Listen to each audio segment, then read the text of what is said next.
यहाँ पे मैं अकाउंट्स का प्रीवियस ईयर का क्वेश्चन लेकर आया हूँ सॉल्यूशन के साथ, ठीक है। ये 2017 का है, इससे पहले 2018 का मैं वीडियो अपलोड किया था, ठीक है। तो यहाँ पे देखिए 2017 का क्वेश्चन जो पूछा गया था एग्ज़ाम में, ठीक है। यहाँ पे फर्स्ट में यहाँ पे करेक्ट ऑप्शन को सिलेक्ट करने के लिए यहाँ पे क्वेश्चन आया है। फर्स्ट क्वेश्चन यहाँ पे है स्पेसिफिक डोनेशन इज, यानी कि स्पेसिफिक डोनेशन क्या होता है, कैपिटल रिसिप्ट, एसेट्स या रिवेन्यू रिसिप्ट या फिर लाइबिलिटी। तो इसका राइट आंसर क्या होगा, लाइबिलिटी, ठीक है। उसके बाद है most transaction is non trading concern are, ठीक है। यानी कि जो मोस्ट ज़्यादातर ट्रांजेक्शन नॉन ट्रेडिंग कंसर्न में कैश किस टाइप का होता है, कैश होता है, क्रेडिट होता है या फिर कैश क्रेडिट बोथ होता है, ठीक है। तो कैश होता है, इसका आंसर हो जाएगा कैश, क्योंकि नॉन ट्रेडिंग कंसर्न में क्या होता है, ज़्यादातर जो ट्रांजेक्शन होता है वो कैश में होता है, ठीक है। उसके बाद थर्ड नंबर क्वेश्चन आया था for the firm interest on capital is, यानी कि इंटरेस्ट ऑन कैपिटल फॉर्म के लिए क्या है, एक्सपेंस है, इनकम है, लॉस है या फिर नन ऑफ दिस। तो इसका राइट ऑप्शन है expenses. Interest on capital form के लिए क्या है, एक्सपेंस है। उसके बाद 4 नंबर क्वेश्चन में आया था increase in value of fix assets is a term as, यानी कि जब भी फिक्स असेट्स का वैल्यू का क्या होता है, इंक्रीज होता है, तो क्या होता है, प्रॉफिट, लॉस, एप्रिप्रिएशन या फिर नन ऑफ दिस। तो इसका राइट ऑप्शन हो जाएगा एप्रिसिएशन, ठीक है। जब फिक्स असेट्स का वैल्यू इंक्रीज करता है तो एप्रिसिएशन बोलते हैं, और जब डिक्रीज करता है तो डेप्रिशिएट बोलते हैं, ठीक है। यहाँ पे क्वेश्चन नंबर 5 में आया था profit on revaluation shared among old partners in, यानी कि जो रीवैल्यूएशन का जो प्रॉफिट होता है वो ओल्ड पार्टनर में किस रेशियो से शेयर किया जाता है, ठीक है। तो इसका आंसर हो जाएगा ओल्ड रेशियो, ठीक है। उसके बाद 6 नंबर क्वेश्चन आया था share application account is a, share application account क्या होता है, तो ये रियल अकाउंट एक गलत है, ठीक है, पर्सनल अकाउंट होता है, ठीक है। शेयर एप्लीकेशन, शेयर अलॉटमेंट वगैरह जो भी होता है वो सब क्या होता है, पर्सनल अकाउंट होता है। तो इसका राइट आंसर क्या हो जाएगा, पर्सनल अकाउंट। उसके बाद 7 नंबर क्वेश्चन है goodwill is paid to the retiring partners in, मतलब गुडविल रिटायरिंग पार्टनर, यानी कि जो पार्टनर रिटायर होता है उसको गुडविल पे किया जाता है, ठीक है। यहाँ पे नन ऑफ दीज लिखा हुआ है, मतलब वहाँ पे इसका राइट आंसर होगा नहीं इस वजह से, ठीक है। यहाँ पे क्वेश्चन नंबर 8 को देखें sacrificing ratio has to be ascertain at the time of, यानी कि सैक्रिफाइसिंग रेशियो कब निकाला जाता है, ठीक है। तो जब एडमिशन ऑफ पार्टनर में सैक्रिफाइसिंग रेशियो निकाला जाता है, यानी कि जब नया पार्टनर कोई बिजनेस में आता है तो पुराने पार्टनर को क्या होता है, सैक्रिफाइस होता है, इस वजह से सैक्रिफाइसिंग रेशियो यहाँ पे निकाला जाता है। क्वेश्चन नंबर 9 पूछा गया था जनरली डिवेंचर आर, यानी कि जनरली डिवेंचर जो होते हैं वो किस टाइप का होता है, सिक्योर्ड, अनसिक्योर्ड। तो उसका राइट आंसर था सिक्योर्ड, है ना। उसके बाद क्वेश्चन नंबर 10 में दिया था कंसिडरेशन ऑफ डिवेंचर इज, तो यानी कि डिवेंचर का प्रतिफल है, तो क्या वहाँ पे राइट आंसर इसका इंटरेस्ट होगा।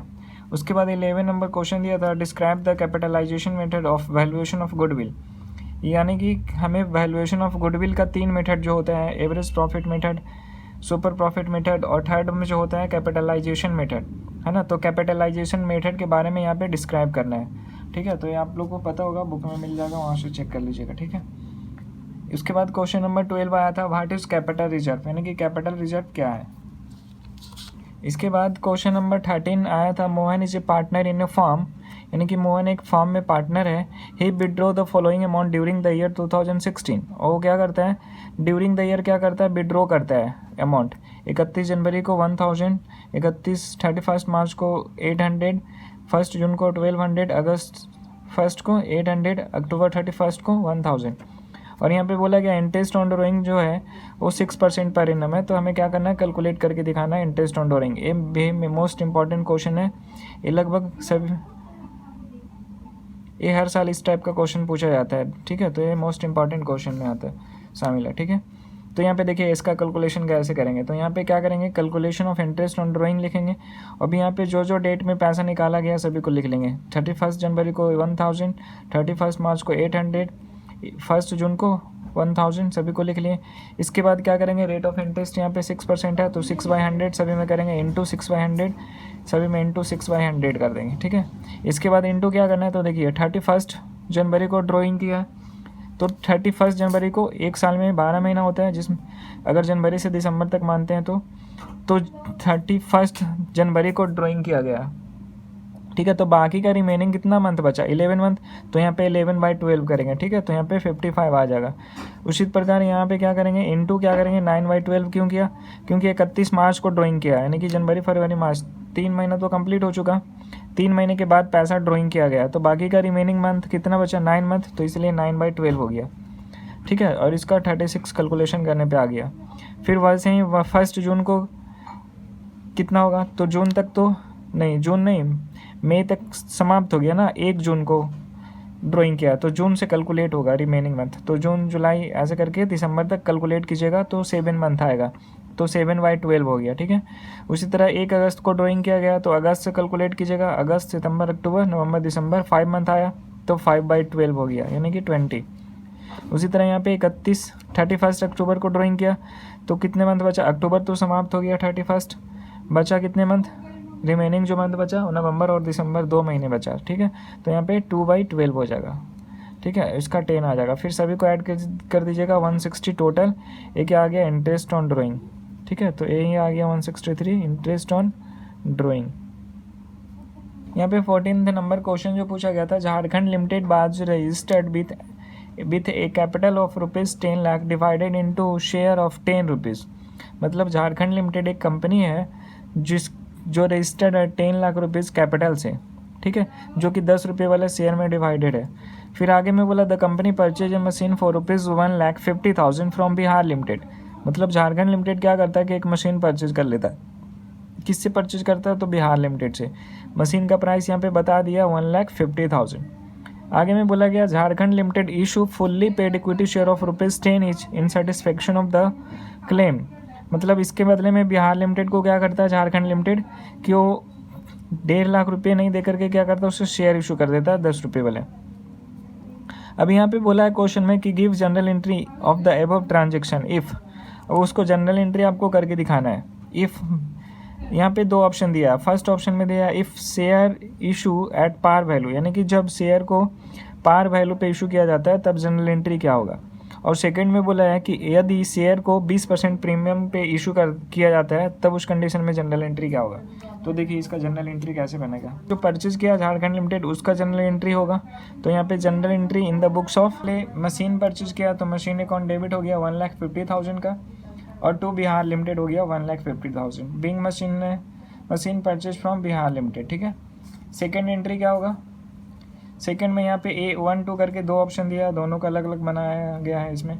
तो देखिए इसमें भेन शेयर इशू एट पार, यानी कि जब शेयर को पार वैल्यू पे इशू किया जाता है तब क्या जनरल एंट्री होगा, तब उस कंडीशन में क्या होगा। तो बिहार लिमिटेड यहाँ जो क्रेडिट है इसको डेबिट कर लिया जाएगा, तो बिहार लिमिटेड अकाउंट डेबिट हो जाएगा 1,50,000। और फिर इक्विटी शेयर कैपिटल कितने का, 1.5 लाख रुपये का, ये इशू कर दिया जाएगा उसको। ठीक है, तो to equity share capital account credit हो जाएगा 1.5 लाख रुपये।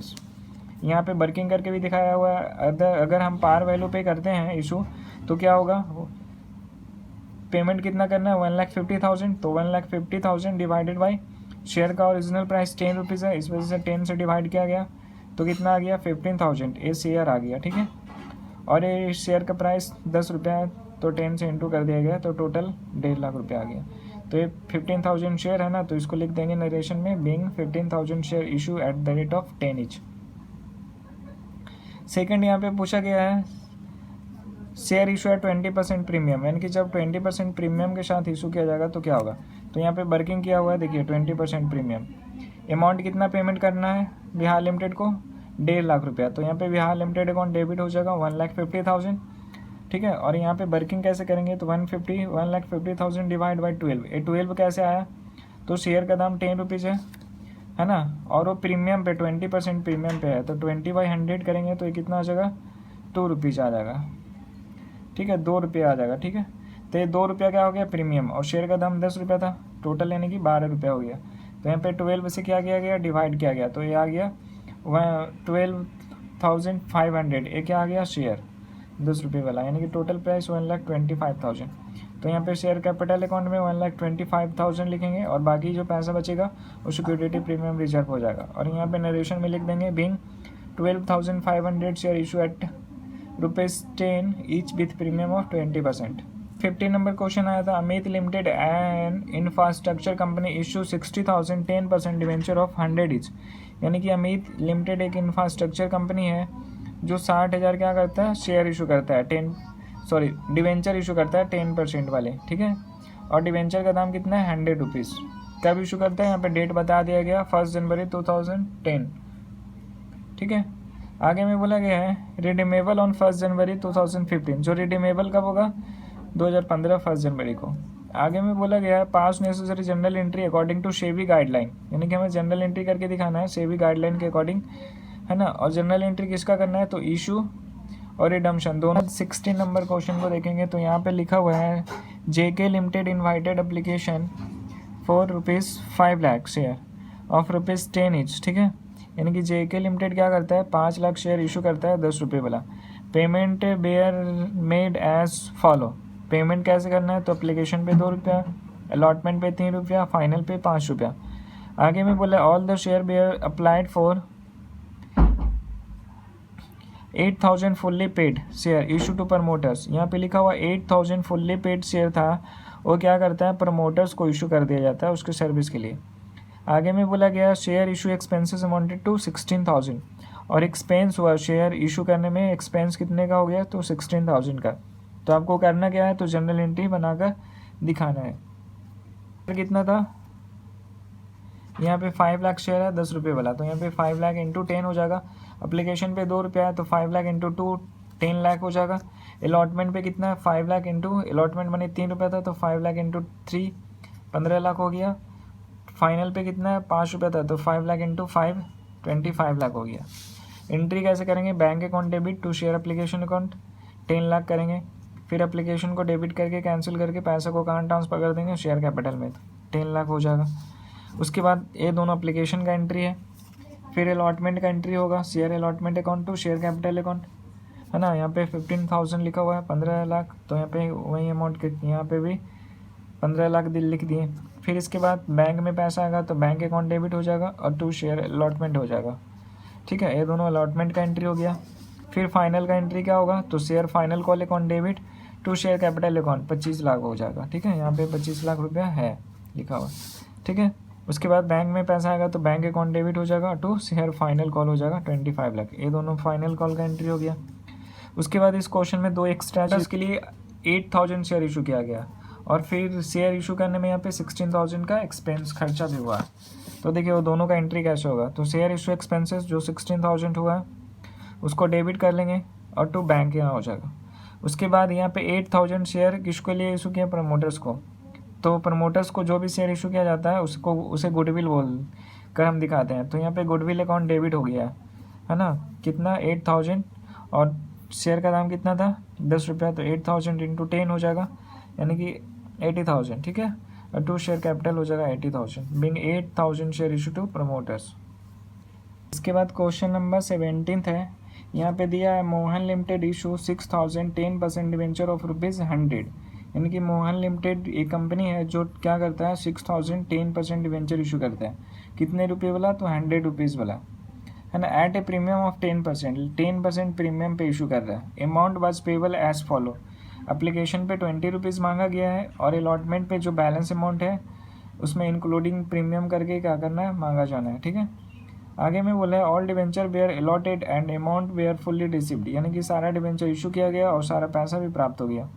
आगे में बोला है expenses on issue of debenture is 1,800, यानी कि डिवेंचर को इशू करने में 1,800 रुपये का खर्चा भी हुआ है ना। आगे में बोला है which were written off against security premium reserve, और ये 1,800 रुपये का जो खर्चा हुआ है इसको क्या करना है, राइट ऑफ करना है।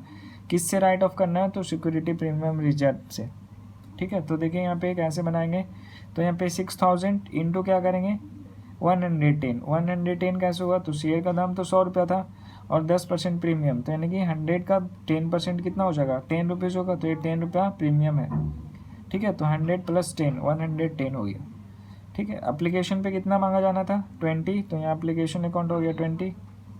आगे में अलॉटमेंट पे बैलेंस अमाउंट, तो बैलेंस कितना बच गया 110 में 20 माइनस होगा तो 90 बच जाएगा, तो यहाँ 90 लिखेंगे और यहाँ पे ब्रेकअप करके अलग अलग लिख देंगे। 10 रुपया प्रीमियम है तो प्रीमियम को अलग दिखा दिए, और ये 80 रुपीज़ ओरिजिनल प्राइस, 80 + 10 हो गया, टोटल 90 हो गया। अब इसका जनरल एंट्री कैसे करेंगे, करते हैं। तो सबसे पहले बैंक अकाउंट डेबिट होगा, कितना यहाँ पे 20 रुपीज़ है ना, तो 6000 इंटू 20 हो जाएगा। 6000 इंटू एप्लीकेशन मनी 20 है, तो 6000 इंटू 20 1,20,000 हो गया। 2 में क्या लिखेंगे, तो 2 10% डिवेंचर एप्लीकेशन अकाउंट 1,20,000। फिर डिवेंचर एप्लीकेशन को डेबिट करके कैंसिल कर देंगे, और फिर क्रेडिट में क्या करेंगे, तो 2 10% डिवेंचर अकाउंट यहाँ पे कर देंगे, ठीक है, 1,20,000। ये एप्लीकेशन का यहाँ से यहाँ तक एंट्री हो गया। उसके बाद अलॉटमेंट पे क्या करेंगे, 10% डिवेंचर अलॉटमेंट अकाउंट डेबिट कर देंगे, ठीक है। कितना ये हो जाएगा, 6000 इंटू 90 रुपीज़ है ना, तो यहाँ पे 6000 इंटू 90 कर देंगे, ठीक है, तो 5,40,000 आ गया। फिर यहाँ पे क्या करेंगे, डिवेंचर कितने का देंगे, तो डिवेंचर तो 80 रुपीज़ कहीं देंगे ना, 10 रुपये तो प्रीमियम है, तो यहाँ पे 6000 इंटू 80 हो जाएगा, और इस बाकी पैसा 10 रुपया, बाकी 6000 इंटू 10 क्या हो जाएगा, ये प्रीमियम में शामिल हो जाएगा, सिक्योरिटी प्रीमियम रिजर्व है ना। तो 6000 इंटू 80 4,80,000, ठीक है, और 10 रुपया सिक्योरिटी प्रीमियम रिजर्व, तो 6000 इंटू 10 60,000 ये प्रीमियम हो गया, ठीक है। ये अलॉटमेंट का एंट्री हो गया। फिर अलॉटमेंट का पैसा आएगा तो बैंक अकाउंट डेबिट हो जाएगा, कितना 5,40,000, और 2 डिवेंचर अलॉटमेंट 5,40,000 हो गया। ये पूरा अलॉटमेंट का एंट्री। फिर इसमें बोला है कि 1800 रुपये क्या हुआ, 1800 क्या हुआ, शेयर इशू एक्सपेंसेस हुआ, और जो कि सिक्योरिटी प्रीमियम से उसको क्या करना है, राइट ऑफ ख़त्म कर देना है। तो यहाँ पे शेयर डिवेंचर इशू एक्सपेंसेस लिखेंगे, डेबिट 1800 रुपया डिवेंचर इशू एक्सपेंसेस बोलकर, और 2 में क्या करेंगे, बैंक अकाउंट दिखा देंगे 1800 रुपये। अब ये डिवेंचर इशू एक्सपेंसेस को हमें क्या करना है, राइट ऑफ करना है, ख़त्म करना है। किससे, तो ये प्रीमियम सिक्योरिटी प्रीमियम रिजर्व से राइट ऑफ करना है। तो सिक्योरिटी प्रीमियम रिजर्व डेबिट हो जाएगा, और ये जो डिवेंचर इशू एक्सपेंसेस यहाँ डेबिट है वो क्या हो जाएगा, क्रेडिट हो जाएगा 1800 रुपये, ठीक है। अब यहाँ पे क्वेश्चन नंबर 18 को देखेंगे, तो यहाँ पे बोला गया है, at the time of admission of a new partner the assets and liability were revalue, यानी कि एडमिशन ऑफ पार्टनर का एक क्वेश्चन है। यहाँ पे एक न्यू पार्टनर का एडमिशन हो रहा है। आगे में बोला evaluation were made, building worth ₹8 lakh was depreciated bye 10%, यानी कि जो बिल्डिंग था 8 लाख का वो 10% से क्या हो गया, डेप्रिशिएट हो गया, यानी कि कम हो गया। अब आगे में बोला ए रिजर्व ऑफ 6,000 बाज मेड फॉर आउटस्टैंडिंग सैलरी, मतलब कि 6,000 रुपये का एक रिजर्व बनाना है, किस लिए, तो जो सैलरी आउटस्टैंडिंग है उसके लिए, ठीक है। Unrecorded investment were made were worth ₹15,000, यानी कि अनरिकॉर्डेड एक इन्वेस्टमेंट था जो रिकॉर्ड नहीं था, अनरिकॉर्ड था। कितने रुपये का था वो, 15,000 रुपये का। आगे में बोला value of plant was appreciated by 20,000, a provision for doubtful debts is 10% was made on sundry debtor amounting to 20,000, और value of furniture was depreciated by 2,500। तो pass journal entry and prepare evaluation account. तो देखिए क्या कीजिएगा,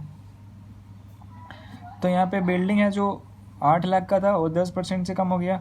तो जब कोई assets का वैल्यू डिक्रीज करता है तो क्या होता है, क्रेडिट में लिखते हैं, ठीक है। तो यहाँ पे बिल्डिंग क्रेडिट में लिखा गया, ठीक है, यहाँ पे बिल्डिंग हो गया क्रेडिट, कितना से, 8 लाख का 10% कितना हो जाएगा, 80,000 होगा, तो यहाँ 80,000 हो गया। फिर देखिए a reserve for 6,000 bar made for outstanding salary, ठीक है, यानी कि एक रिजर्व बनाना है आउटस्टैंडिंग सैलरी के लिए 6,000 का, यानी कि एक लाइबिलिटी क्रिएट करना है। तो लाइबिलिटी क्रिएट करने के लिए क्या करना होगा, क्रेडिट करना होगा। तो ये भी क्रेडिट साइड में लिखा गया, रिजर्व फॉर आउटस्टैंडिंग सैलरी 6,000। आगे में बोला अनरिकॉर्डेड इन्वेस्टमेंट, यहाँ पे बोला गया अनरिकॉर्डेड इन्वेस्टमेंट बहुत ₹15,000, यानी कि एक इन्वेस्टमेंट था जो अनरिकॉर्ड था, कितने का, 15,000 रुपये का, ठीक है। तो उसे हमें को क्या करना होगा, रिकॉर्ड करना होगा। तो रिकॉर्ड करने के लिए असेट्स को रिकॉर्ड करने के लिए क्या करना होगा, डेबिट, है ना। तो यहाँ पे डेबिट में इस वजह से लिखा हुआ है इन्वेस्टमेंट अकाउंट डेबिट 15,000, ठीक है। आगे में बोला गया value of plant was appreciated 20,000, यानी कि जो प्लांट का वैल्यू था वो एप्रिसिएट मतलब बढ़ गया, कितने से, तो 20,000 से। तो जब एसेट्स का वैल्यू इंक्रीज करता है तो डेबिट करते हैं, तो इस वजह से यहाँ पे प्लांट अकाउंट को भी डेबिट कर दिया गया, कितने से, 20,000 से। तो ये दोनों डेबिट हो गया। आगे में बोला है provision for doubtful debts at the rate of 10% was made on sundry debtors amounting to 20,000, मतलब एक डेटर था 20,000 का, इसमें क्या करना है, 10% का हमें क्या करना है, प्रोविजन बनाना है, ठीक है।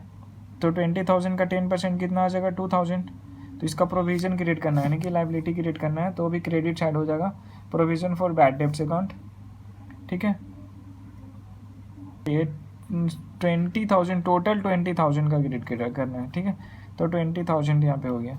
आगे में बोला गया है value of furniture was depreciated ₹2500, यानी कि जो फर्नीचर का दाम था वो क्या हो गया, डेप्रिशिएट हो गया, यानी कि कम हो गया, कितना से, 2500 से। तो वो भी क्या हो जाएगा, फर्नीचर अकाउंट क्रेडिट हो जाएगा 2500 से, है ना। Being value of assets decrease and liability क्या हो गया, इंक्रीज हो गया, ठीक है।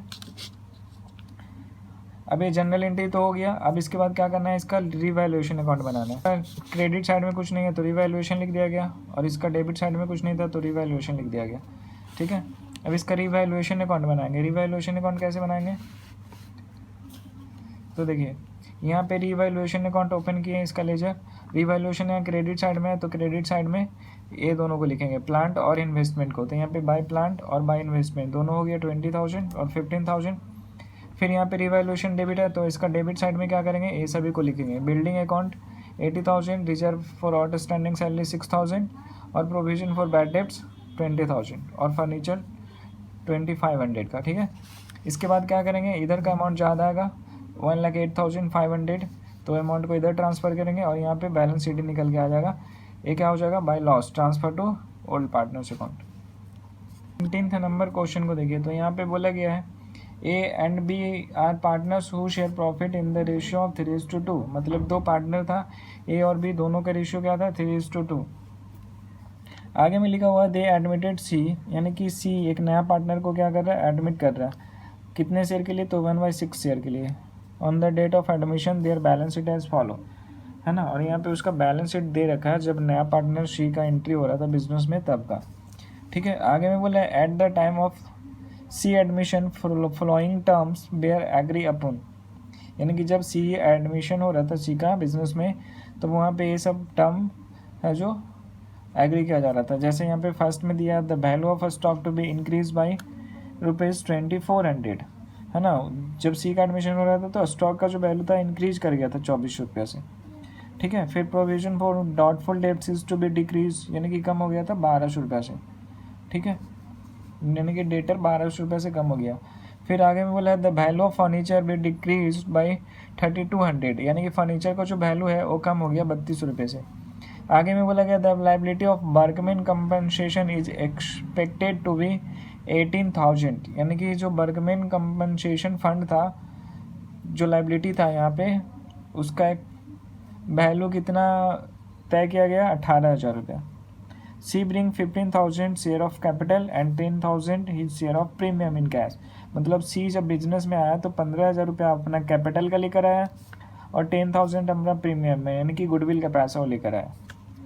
सबसे पहले क्या कीजिएगा, एक छोटा सा वर्किंग नोट तैयार कीजिएगा। ए और बी पहले से दो पार्टनर है, ए का और कितना है, ए का और बी का दोनों का ओल्ड रेशियो 3:2 है, यानी कि 3/5 और 2/5, ठीक है। अब सी आ रहा है नया पार्टनर, न्यू पार्टनर से बिजनेस में आ रहा है, कितने शेयर के लिए, 1/6 शेयर के लिए। तब हम क्या करेंगे, टोटल प्रॉफिट को 1 मानेंगे, सी शेयर 1/6, तो रिमेनिंग शेयर निकल के आ जाएगा 5/6। ये 5/6 में से फिर हमें क्या करना होगा, न्यू रेशियो निकालना होगा और उसके बाद सैक्रिफाइसिंग रेशियो निकालना होगा, ठीक है। तो यहाँ पे न्यू रेशियो का कैलकुलेशन किया गया है, इतना 3:2:1। फिर अब सैक्रिफाइसिंग रेशियो यहाँ पे कैलकुलेट कर दीजिएगा ओल्ड माइनस न्यू करके, तो यहाँ पे सैक्रिफाइसिंग रेशियो भी 3:2 आ गया। इस सैक्रिफाइसिंग किस लिए निकाला जाता है, गुडविल का वैल्यूएशन, गुडविल का जो कैलकुलेशन, ये सैक्रिफाइसिंग रेशियो किस लिए निकाला जाता है, गुडविल का जो डिस्ट्रीब्यूशन होगा और सैक्रिफाइसिंग रेशियो में होगा, इस वजह से सैक्रिफाइसिंग रेशियो निकाला जाता है। इसके बाद जनरल एंट्री करेंगे, तो देखिए जनरल एंट्री कैसे होगा, तो जनरल एंट्री में क्या करेंगे, बैंक अकाउंट डेबिट करेंगे सबसे पहले, है ना। जो नया पार्टनर आ रहा है बिजनेस में सी, वो क्या कर रहा है, 25,000 वो कैपिटल ला रहा है और 10,000 गुडविल का पैसा लेकर आ रहा है, ठीक है। तो बैंक अकाउंट डेबिट हो जाएगा कितना,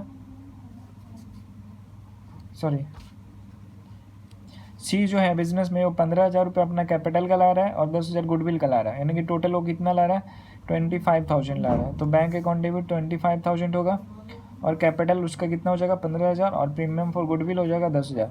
फिर प्रीमियम फॉर गुडविल को डेबिट कर देंगे 10,000 से, और ये गुडविल का पैसा 10,000 किसको ट्रांसफ़र हो जाएगा, ए और बी को, किस रेशियो में, तो हो जाएगा ए सैक्रिफाइसिंग रेशियो में, यानी कि 3:2, ठीक है। तो 10,000 का 3/5 हो जाएगा और 10,000 का 2/5 हो जाएगा, ठीक है, यानी कि ये 6,000 हो जाएगा और ये 4000 हो जाएगा, ठीक है। तो यहाँ पे देखिए ए का 6000 और बी का कितना हो गया 4000, ठीक है। इसके बाद अब रिवैल्यूएशन का एंट्री कीजिएगा। तो कैसे होगा रिवैल्यूएशन का यहाँ पे एंट्री। फर्स्ट में बोला गया the value of stock increase 24,000, यानी कि जो स्टॉक का दाम था वो 24 रुपये से क्या किया गया, बढ़ गया। तो जब एसेट्स का वैल्यू बढ़ता है तो डेबिट करते हैं, इस वजह से यहाँ पे स्टॉक अकाउंट क्या हो गया, डेबिट 2400 से। फिर provision for doubtful debts decrease 1200, यानी कि जो प्रोविज़न हम बनाए थे डेटर्स के लिए तो प्रोविज़न क्या हो गया, कम हो गया। तो जब प्रोविज़न कम होगा तो डेटर हमारा बढ़ जाएगा, इंक्रीज कर जाएगा, इस वजह से डेटर यहाँ पे क्या हो जाएगा, डेबिट। कितना हो जाएगा, तो देखिए यहाँ पे डेटर, उसके लिए यहाँ पे प्रोविज़न देखना होगा। प्रोविज़न हमने बनाया था कितना का, 1600 रुपये का, लेकिन ये डिक्रीज हो जाएगा, कितना डिक्रीज होकर कितना हो जाएगा, 1200 रुपया, ठीक है। 1200 रुपये का, 1600 नहीं बनाकर अब कितना का बनाना है, 1200 रुपये का, ठीक है। डिफरेंस अमाउंट कितना होगा, हो गया 400, यानी कि 400 से डेटर हमारा क्या हो जाएगा, इंक्रीज हो जाएगा। तो इस वजह से डेटर को डेबिट कर दिया गया 400। फिर आगे में देखिए, आगे में क्या होगा, थर्ड पॉइंट में दिया the value of furniture is to be decrease by 3200, यानी कि जो फर्नीचर का दाम है वो डिक्रीज यानी कि कम हो गया, कितना, 3200 रुपया से, ठीक है। तो यहाँ पे फर्नीचर एसेट्स है और उसका वैल्यू कमा है, तो क्या करेंगे, क्रेडिट। तो इस वजह से यहाँ पे फर्नीचर क्रेडिट किया गया 3200 रुपया से, ठीक है। उसके बाद यहाँ पे 4 नंबर पॉइंट में बोला है वर्कमैन कंपनसेशन फंड है, जो कितना उसको करना है, 18,000 करना है। तो अभी है कितने का वर्कमैन कंपनसेशन फंड, 15,000 रुपये का है। इसे 15,000 से बढ़ाकर कितना करना है, 18,000, यानी कि 3,000 से ज़्यादा इसको, 3,000 से इसको क्या करना है, इंक्रीज करना है, ठीक है। यानी कि लाइबिलिटी बढ़ रहा है हमारा, ठीक है। तो लाइबिलिटी जब बढ़ेगा तो हम क्या करेंगे, क्रेडिट कर देंगे। तो इसी वजह से यहाँ पे वर्कमैन कंपनसेशन को क्या किया गया, क्रेडिट किया गया 3000 से, ठीक है। अब क्या करेंगे, इसका डेबिट साइड में रिवैल्यूएशन लिखेंगे और इसका क्रेडिट साइड में रिवैल्यूएशन लिखेंगे, ठीक है। तो देखिए यहाँ पे डेबिट में रिवैल्यूएशन का 6200 आया है और यहाँ पे क्रेडिट में 2800, यानी कि क्रेडिट में रिवैल्यूएशन का अमाउंट कम है, कितना से, 3400 रुपये से, ठीक है। तो यहाँ पे सेकंड एंट्री बनाएंगे, उसमें रिवैल्यूएशन को क्रेडिट में लिखेंगे 3400 रुपया, और डेबिट में दोनों ओल्ड पार्टनर का नाम ए और बी का, ठीक है। और 3:2 रेशियो में 3400 को डिवाइड कर देंगे, तो 2040 और 1360 रुपये आ जाएगा, ठीक है। इसके बाद यहाँ पे देखिएगा तो बैलेंस शीट में, तो यहाँ पे रिजर्व फंड है 40,000 रुपये का, ठीक है। इसे क्या करना होगा, ओल्ड पार्टनर ए और बी को बांट देना होगा। और इन्वेस्टमेंट फ्लक्चुएशन फंड, इसका भी कोई यूज़ नहीं हुआ, 8,000 का ये भी है, इसे भी क्या करेंगे, ओल्ड पार्टनर को 3:2 का रेशियो में बांट देंगे। तो दोनों को देखिए एंट्री, जनरल रिजर्व को बांटेंगे तो जनरल रिजर्व डेबिट हो जाएगा, और ए और बी को बांट देंगे कौन सा रेशियो में, 3:2 में, 24,000 16,000 आ जाएगा। इन्वेस्टमेंट, अब यहाँ पे देखिए PL, profit and loss account, ये भी होगा बैलेंस शीट में। यहाँ पे देखिए प्रॉफिट एंड लॉस अकाउंट 8,000 का, इसे भी बांटना होगा, और एडवर्टीजमेंट अकाउंट 12,000 का, इसे भी ओल्ड पार्टनर को बांट देना होगा, ठीक है। तो दोनों क्रेडिट साइड में ये दोनों को बांटेंगे तो एंट्री क्या हो जाएगा, प्रॉफिट एंड लॉस क्रेडिट में होगा और ए और बी दोनों डेबिट हो जाएगा। रेशियो में कैलकुलेट कर दीजिएगा, 4800 और 3200 आ जाएगा। उसी तरह इन्वेस्टमेंट फ्लक्चुएशन फंड यहाँ पे था, ठीक है। तो उसे भी क्या करेंगे हम, इन्वेस्टमेंट फ्लक्चुएशन फंड को डेबिट में लिख देंगे और ए और बी को क्रेडिट कर देंगे। फिर अब एडवर्टीजमेंट सस्पेंस भी दिया है यहाँ पे, ठीक है। तो इसे भी बांटना होगा, तो एडवर्टीजमेंट सस्पेंस क्रेडिट में लिखेंगे और ए और बी को डेबिट में लिख देंगे, ठीक है। अब उसके बाद यहाँ पे क्या करेंगे, कैपिटल अकाउंट बना लेंगे, ठीक है। ये है उसका कैपिटल अकाउंट, ठीक है। बैलेंस बी डी लिख दीजिएगा। फिर जो जो है सभी को यहाँ पे जनरल एंट्री से यहाँ पे कैपिटल अकाउंट में ट्रांसफ़र कर देंगे, ठीक है। यहाँ पे बैलेंस शीट ही निकल के आ जाएगा, ठीक है। इसके बाद हम क्या करेंगे, बैलेंस शीट बना लेंगे। तो बैलेंस शीट देखिए, यहाँ पे बैलेंस शीट भी है, ठीक है। वर्कमैन कंपनसेशन फंड पहले 15,000 का था, लेकिन 3,000 से इंक्रीज कर गया, तो इस वजह से 18,000 यहाँ पे हो गया, ठीक है। और यहाँ पे प्रोविज़न पहले 1600 का था, लेकिन अब क्या हो गया, 1200 रुपये से 1200 रुपये का प्रोविज़न हो गया, ठीक है। इसका टोटल कर दीजिएगा, मैच कर जाएगा। यहाँ पे टोटल नहीं किया गया है, इसका टोटल कीजिएगा, यहाँ पे दोनों साइड का टोटल कर दीजिएगा, इक्वल आ जाएगा। फिर यहाँ पे क्वेश्चन नंबर 20 है, यहाँ पे दिया है following is receipt and payment account of Jharkhand club for the year ended 31 March 2015 you are required to prepare income and expenditure account and balance sheet as on date, ठीक है। यहाँ पे कैपिटल रिसिप्ट दिया है, रेवेन्यू रिसिप्ट दिया है, फिर इधर कैपिटल पेमेंट दिया है और इधर इधर रिवेन्यू पेमेंट होगा ना, यहाँ पे भी कैपिटल पेमेंट है, ठीक है, देख लीजिएगा यहाँ पे।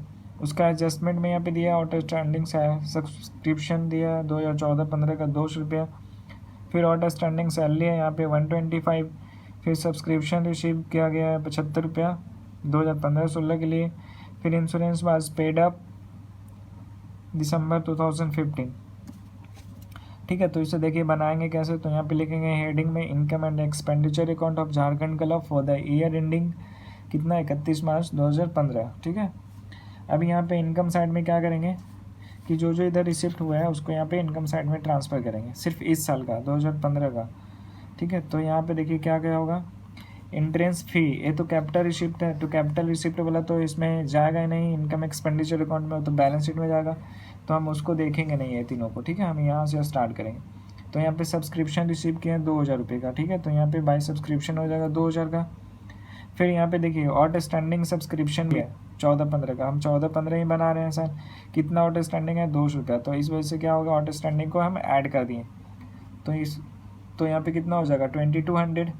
फिर यहाँ पे सब्सक्रिप्शन रिसिव्ड इंक्लूडेड 75 फॉर 2015-16, यानी कि अगले साल के लिए एडवांस में रिसिप्ट कर लिए हम 75 रुपया, तो एडवांस तो लेस कर देते हैं, तो इस वजह से यहाँ एडवांस था जो लेस हो गया 75 रुपया, यानी कि 2125 रुपया सब्सक्रिप्शन आ गया, ठीक है।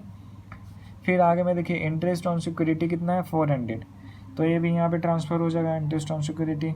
फिर रेंट ऑफ ऑल 500 है, ये भी यहाँ पे ट्रांसफ़र हो गया। सन्ड्री रिसिप्ट 100 रुपीज़ का, तो यहाँ पे देखिए सन्ड्री रिसिप्ट 100 रुपीज़ है, तो सन्ड्री रिसिप्ट यहाँ पे भी क्या हो जाएगा 100 रुपीज़ होगा। यहाँ पे गलती से मिस्टेक हुआ है प्रिंटिंग में, ठीक है, 700 नहीं होगा 100 रुपीज़ होगा, ठीक है।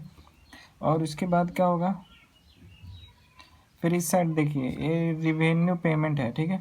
रिवेन्यू पेमेंट को यहाँ पे ट्रांसफ़र करना होगा, इसको यहाँ पे कैपिटल को काट के रिवेन्यू लिख दीजिए, है ना। रेंट एंड टैक्सेस 700, तो यहाँ पे ट्रांसफ़र हो गया। सैलरी 1200 है, तो सैलरी यहाँ पे लिखेंगे 1200, और यहाँ पे एडजस्टमेंट में भी 125 रुपये का आउटस्टैंडिंग दिखाया है, तो जो आउटस्टैंडिंग होता है ऐड हो जाता है, एडवांस रहता है तो लेस हो जाता है, तो यहाँ पे आउटस्टैंडिंग क्या हो गया, ऐड हो गया, तो 1325 यहाँ पे आ गया। फिर प्रिंटिंग एंड स्टेशनरी 200 है, तो भी यहाँ पे ट्रांसफ़र हो गया। फिर इंश्योरेंस 400 का है, इसमें एडजस्टमेंट में लिखा है insurance was paid up to December 2015, यानी कि एडवांस यहाँ पे इंश्योरेंस का पैसा पेड कर दिया गया, ठीक है, तो उसको लेस कर देंगे, तो इस वजह से लेस हो गया। प्रीपेड 300 कैलकुलेट करने पे आया कैसे, तो 1200 इंटू 9/12 किए, ठीक है, तो यहाँ पे 300 आ गया, तो 400 माइनस 300 करेंगे तो 100 आएगा, यहाँ पे लिखें। फिर टोटल किए तो इसका 3125 आया। फिर वो अमाउंट इधर भी ट्रांसफ़र हो गया, तो यहाँ पे 800 का जो बैलेंस बचा, तो इसको क्या लिखें, to excess of amount over expenditure, ठीक है, यानी कि ये सब प्लस अमाउंट आ गया। कौन सा आइटम जाएगा, तो कैपिटल रिसिप्ट वाला जाएगा। इंट्रांस फी, लाइफ टाइम मेम्बरशिप फी और प्राइस फंड, तीनों को यहाँ पे ट्रांसफ़र किए। देखिए इंट्रांस फी, लाइव मेंबरशिप फी और प्राइस फंड यहाँ पे 6000 का है। इसके बाद यहाँ डिस्ट्रीब्यूशन ऑफ प्राइस लिखा हुआ है, तो इसी में लेस कर देंगे 600 को, तो इतना आ जाएगा। फिर आउटस्टैंडिंग सैलरी 125 जो एडजस्टमेंट में लिखा था, तो अभी लाइबिलिटी एक तरह से है, तो यहाँ पे ट्रांसफ़र हो गया, ठीक है। यहाँ पे देखिए है ना, यहाँ पे आउटस्टैंडिंग सैलरी यहाँ पे 125, तो इसमें ऐड हुआ। और फिर एक्सेस अमाउंट ओवर एक्सपेंडिचर जो है 800 आया था, उसको भी यहाँ पे ट्रांसफ़र कर देना होगा, ठीक है। फिर उसके बाद क्या है, कैपिटल पेमेंट में देखिए बिल्डिंग यहाँ पे है, कैपिटल पेमेंट में यहाँ पे बिल्डिंग, इन्वेस्टमेंट और फर्नीचर, ये तीनों को यहाँ पे लिखे हैं, बिल्डिंग, इन्वेस्टमेंट और फर्नीचर, ठीक है। इसके बाद कैश इन हैंड, यहाँ पे देखिए बैलेंस शीट दिया 2000, एक कैश इन हैंड हो गया, तो उसको भी यहाँ पे लिखेंगे कैश इन हैंड 2000। यहाँ पे आउटस्टैंडिंग सब्सक्रिप्शन 125 का हो गया, और प्रीपेड इंश्योरेंस कितने का हो गया 300 का, टोटल करेंगे तो इतना अमाउंट आ जाएगा, ठीक है। इसके बाद 21 नंबर क्वेश्चन में था discuss the various characteristic of ideal financial statement, मतलब यहाँ पे ये थ्योरेटिकल क्वेश्चन है, ठीक है। कैरेक्टरिस्टिक बताना है फाइनेंशियल स्टेटमेंट का। आगे में क्वेश्चन नंबर 22 में बोला है calculate data turnover ratio of from the following, है ना। तो यहाँ पे क्या करना है, डेटा टर्नओवर रेशियो निकाल के दिखाना है। यहाँ पे डिटेल दिया हुआ है, ओपनिंग डेटा दिया है, क्रेडिट सेल दिया हुआ है, कैश रिसीव्ड फ्रॉम डेटर दिया हुआ है, डिस्काउंट अलॉट दिया है, और गुड्स रिटर्न बाय डेटर दिया हुआ है। ठीक है। तो डेटर टर्नओवर रेशियो का फॉर्मूला क्या है, net credit sale divided by average data. ठीक है, तो नेट क्रेडिट सेल कैसे निकालेंगे, तो credit sale minus cell return करके। तो यहाँ पे दोनों से दिया होगा, क्रेडिट सेल है 10 लाख का, ठीक है, और सेल्स रिटर्न ये है गुड्स रिटर्न बाय डेटर, यही हो गया सेल्स रिटर्न कितने का है 20,000 का, दोनों को माइनस करेंगे तो 9,80,000 आएगा। तो नेट क्रेडिट सेल हमारा हो जाएगा 9,80,000 का। अब यहाँ पे सेकंड में है एवरेज डेटर, तो एवरेज डेटर तो यहाँ पे निकालना है, ये दिया नहीं है क्वेश्चन में तो हमें निकालना होगा। तो एवरेज डेटर का फॉर्मूला होता है opening debtor plus closing debtor और डिवाइडेड बाई 2 होता है, दोनों को ऐड करके 2 से डिवाइड करना होता है। तो यहाँ पे देखिए ओपनिंग डेटा दिया है 1,20,000 का, तो ओपनिंग डेटर की जगह 1,20,000 को लिखेंगे प्लस क्लोजिंग डेटा। तो क्वेश्चन में क्लोजिंग डेटर तो दिया नहीं है तो हमें निकालना होगा क्लोजिंग डेटा। तो यहाँ पे देखिए कैलकुलेशन किया गया है क्लोजिंग डेटर के लिए, है ना। ओपनिंग डेटर 1,20,000 का है, तो क्लोजिंग कैसे निकलेगा, तो सबसे पहले ओपनिंग डेटर को लिखेगा 1,20,000, उसमें क्रेडिट सेल को ऐड कीजिएगा 10 लाख यानी कि 11,20,000 का आ गया। फिर डिस्काउंट यहाँ पे है 80,000 का, तो माइनस कर दीजिए तो इतना आ जाएगा। फिर कैश रिसिप्ट को माइनस कर दीजिए, फिर गुड्स रिटर्न को माइनस कीजिए, तो एक क्लोजिंग स्टॉक आ जाएगा, क्लोजिंग स्टॉक नहीं क्लोजिंग डेटर। तो यहाँ पे क्लोजिंग डेटर आ गया 60,000 रुपये का, तो यहाँ पे क्लोजिंग डेटर की जगह 60,000 लिखेंगे और 2 से डिवाइड कर देंगे तो 90,000 आ जाएगा। अब एवरेज डेटर हमारा 90,000 आ गया, दोनों को डिवाइड कीजिएगा तो इतना टाइम्स आ गया और ये क्या आ गया आंसर। अब यहाँ पे क्वेश्चन नंबर 23 को देखिए, तो यहाँ पे करंट रेशियो दिया हुआ है 2:1 और एसिड टेस्ट रेशियो दिया हुआ है 1:1, ठीक है। और करंट लाइबिलिटी भी यहाँ पे 2,50,000 का दिया हुआ है। तो बोलता है क्या, फाइंड आउट करके क्या दिखाना है, करंट रेशियो और लिक्विड एसेट्स एंड स्टॉक, ये 3 चीज़ निकालना है। करंट रेशियो निकालना है, लिक्विड एसेट्स निकालना है और स्टॉक निकालना है। तो सबसे पहले करंट रेशियो निकालते हैं। तो करंट रेशियो का फॉर्मूला क्या होता है, current assets by current liability, ठीक है, ये होता है फार्मूला, ठीक है। तो देखिए क्या क्या दिया क्वेश्चन में, करंट रेशियो दिया हुआ 2:1, तो करंट रेशियो की जगह 2:1 को लिख दीजिए। करंट एसेट्स तो हमें निकालना ही है, ठीक है, करंट एसेट्स तो दिया नहीं है क्वेश्चन में तो उसको ऐसे रहने दीजिए। फिर करंट लाइबिलिटी क्वेश्चन में दिया है यहाँ पे 2,50,000 का, तो उसकी जगह 2,50,000 लिखेंगे, ठीक है। तो करंट एसेट्स निकल जाएगा कैसे, so current assets equal to A, दोनों को क्रॉस मल्टीप्लाई कर दीजिए, है ना। तो 2,50,000 इंटू 2 कितना हो जाएगा 5 लाख हो जाएगा। तो करंट एसेट्स हमारा आ गया 5 लाख रुपए का। अब हम सेकंड में क्या करेंगे, लिक्विड एसेट्स निकालना है ना, तो उसके लिए हम एक फार्मूला लगाएंगे लिक्विड रेशियो का। लिक्विड रेशियो या फिर एसिड टेस्ट रेशियो दोनों एक ही होते हैं। तो उसका फार्मूला क्या है, quick assets by current liability, ठीक है। तो यहाँ पे देखिए एसिड टेस्ट रेशियो 1:1 दिया हुआ है, तो उसकी जगह हम 1:1 को लिख लेंगे। फिर क्विक एसेट्स तो दिया नहीं है, फाइंड ही करना है, तो उसकी जगह क्विक एसेट्स ही लिख लेंगे। और करंट लाइबिलिटी 2.5 लाख का दिया हुआ है, ठीक है, तो लिख लेंगे, ठीक है। इसके बाद क्विक एसेट्स निकल जाएगा, दोनों को मल्टीप्लाई कर दीजिएगा 2,50,000 इंटू 1, तो 2,50,000 क्विक एसेट्स निकल गया। तो हमारे पास दोनों चीज़ निकल गया, करंट रेशियो भी निकल गया और यहाँ पे लिक्विड एसेट्स पूछा था तो लिक्विड एसेट्स भी निकल गया यहाँ पे, ठीक है। अब यहाँ पे एक स्टॉक निकालने के लिए भी दिया है, तो स्टॉक इक्वल टू क्या होगा, current assets minus quick assets, दोनों को माइनस कर दीजिएगा तो हमारा स्टॉक निकल के आ जाएगा, ठीक है। 24 नंबर क्वेश्चन में दिया है प्रिपेयर कैश फ्लो स्टेटमेंट, है ना, और ये डिटेल दिया हुआ है कैश फ्लो का, ठीक है। तो यहाँ पे देखिए क्या करेंगे, यहाँ पे लिखा हुआ है during the year mister Z has drawn 26,000 for personal use. The provision for depreciation against machinery on 1/4/2015 was 27,000 and 31/3/2016 was 36,000, ठीक है। सबसे पहले मशीनरी अकाउंट बनाएंगे क्योंकि मशीनरी में यहाँ पे डेप्रिसिएशन लगा हुआ है, ठीक है। तो मशीनरी अकाउंट यहाँ पे ओपन किए, तो मशीनरी का ओपनिंग बैलेंस 80,000 है, तो बैलेंस यहाँ पे क्या हो जाएगा, to opening balance of cash 80,000, उसमें डेप्रिसिएशन यहाँ पे 20,000 1/4/15 को लिया है, तो ऐड कर देंगे तो इतना आ गया। फिर क्लोजिंग बैलेंस यहाँ पे 86,000 है, ठीक है, और यहाँ पे डेप्रिसिएशन 36,000, दोनों को ऐड कर दिए तो यहाँ पे टोटल उसके बाद करेंगे तो यहाँ पे 122 आ गया लाख, 1,22,000 आ गया, और यहाँ पे भी इसको अमाउंट को यहाँ पे ट्रांसफ़र करेंगे तो बैलेंस शीट यहाँ पे निकल के आ जाएगा 15,000। तो ये क्या हो जाएगा, टू कैश परचेज।